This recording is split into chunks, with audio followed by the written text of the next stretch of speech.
The refusal to investigate. The case of J.C. Weliamuna, a senior lawyer. A report from the Asian Human Rights Commission. On the 27th September at 11:40, 2 grenades were thrown at the house of a leading lawyer, one of which exploded on the veranda. The second grenade failed to explode and was later found inside the house. The explosion, which was heard from afar, severely damaged part of the upper floor of the house. The unexploded grenade was found by the police, who arrived at the scene later. The explosion caused the wall of the neighbouring house to collapse. Had both grenades exploded, the whole family could have been severely injured, if not killed. Mr. J.C. Weliamuna is known for his work as an anti-graft lawyer and a human rights lawyer.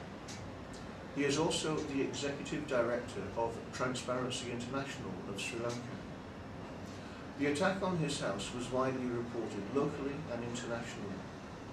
About 30 local organisations condemned the attack and called for immediate inquiries.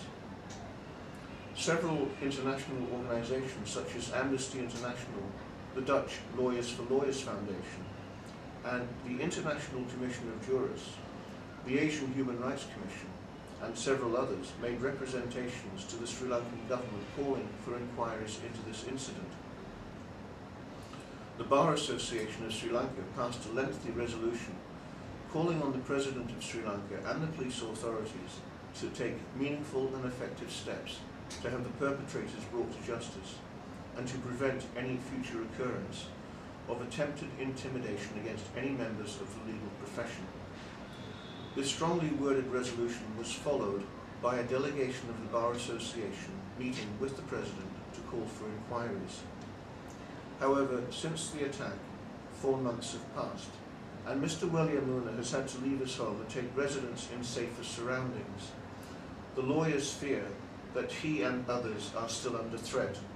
Once again, the Sri Lankan government and its police have abdicated responsibility for the investigation of a serious crime.